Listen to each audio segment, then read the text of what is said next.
In questo video vorrei darti dei motivi per cui secondo me devi assolutamente cominciare a farti un orto. Un orto piccolino, in vaso, orto rialzato, quello che è alla tua portata va benissimo. Se hai poco tempo e spazio, puoi e devi partire tranquillamente in piccolo, perché la soddisfazione non è direttamente proporzionale alla grandezza del progetto. Avrai dei benefici fisici e mentali indipendentemente dal numero di piante che coltiverai. Il primo motivo per cui dovresti cominciare a farti un orto è perché ciò ti consente di coltivarti delle varietà che solitamente non troveresti. Non le troveresti pronte da consumare al supermercato e magari non le trovi nemmeno nelle agrarie, nei vivai vicino a casa tua. Quindi facendoti il tuo orto, anche piccolo, ripeto, sei in grado di coltivarti anche una o due cose che effettivamente te vuoi mangiare. Delle cose un po' difficili da trovare, ma che te magari hai provato, non lo so, in un viaggio o magari hai trovato una volta per caso da qualche parte, a qualche mercato contadino, non lo so. Considera che poi sarà anche comunque divertente, stimolante provare a coltivare delle varietà un po' particolari. Qui ho una wasabina, ho una senape rossa. Nel mio caso specifico mi piace di più coltivare delle cose provenienti dal Giappone. Per te potrebbe essere un'altra nazione oppure un'altra regione, o magari ancora meglio delle varietà antiche di alcuni ortaggi, magari anche tipici della tua zona, ma che per qualche motivo nessuno coltiva più.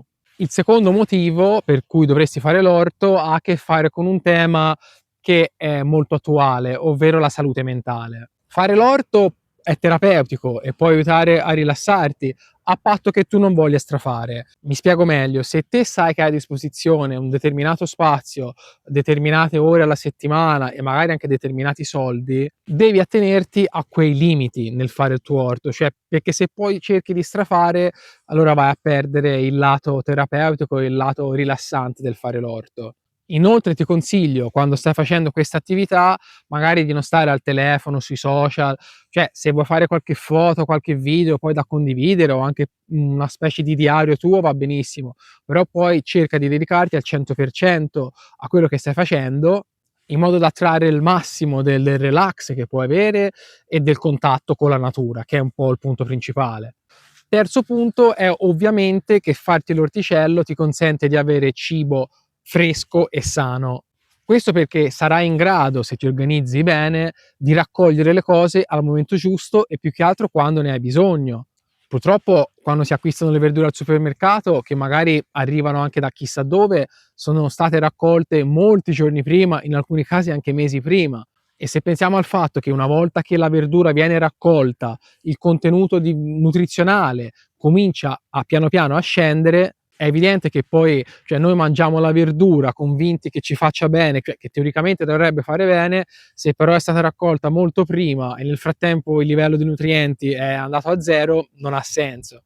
Senza contare che poi la maggior parte purtroppo delle verdure che sono coltivate con metodi convenzionali sono state coltivate utilizzando magari pesticidi, comunque chimica in generale, e quindi non è che faccia troppo bene.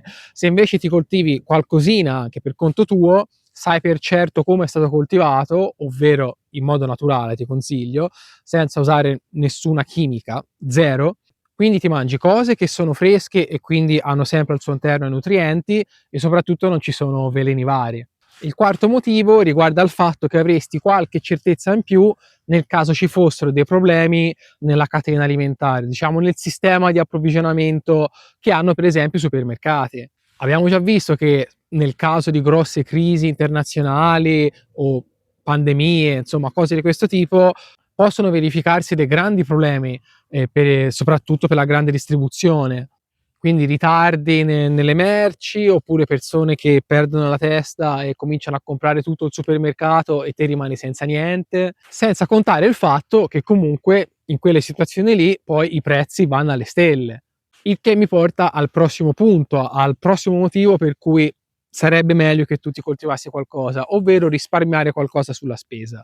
Allora, su questo tema specifico ci avevo già fatto un video un po' di tempo fa. Comunque la cosa da tenere a mente è che se vuoi anche risparmiare facendoti l'orto, non succederà da subito, cioè ci vuole un po' di tempo, perché comunque soprattutto se parti da zero ci saranno delle spese iniziali che poi vanno ammortizzate nel tempo. Poi dipende anche dal tipo di orto che vuoi fare, cioè se vuoi mettere 10 vasi sul terrazzo ci sta anche che o li hai già o qualcuno te li possa regalare, quindi ti basta comprare il terriccio dei semi e diciamo che puoi partire. Però se vuoi fare un orto a terra oppure ti vuoi prendere un orto rialzato, sai, cassoni, avrai delle spese che hanno bisogno di un po' di tempo per essere ammortizzate. Proprio per questo il mio consiglio è di cominciare il prima possibile a farlo, perché prima cominci e prima ammortizzerai le eventuali spese che dovrai sostenere all'inizio. L'ultimo punto, che è un po' collegato anche al fatto della salute, soprattutto fisica ma anche mentale, è che il fare l'orto ti consente di stare in movimento, ti consente di fare esercizio fisico. Soprattutto se hai poco tempo per fare, non lo so, per andare a correre, andare in palestra, ma non vorresti rinunciare a fare un po' di movimento, ecco che facendo anche l'orto riesci a unire due cose. Chiaramente questo dipende dalla dimensione del tuo orto, ripeto, se hai qualche vaso sul terrazzo non farai tantissimo movimento, ma se cominci ad avere un orticello, comunque devi spostare un po' di compost, fare un pochino di queste cose qua, riesci comunque a fare un po' di movimento, un po' di esercizio fisico, che secondo me insieme al mangiare bene è la cosa più importante. Dette tutte queste cose, ti ho convinto a cominciare a fare un orto oppure no?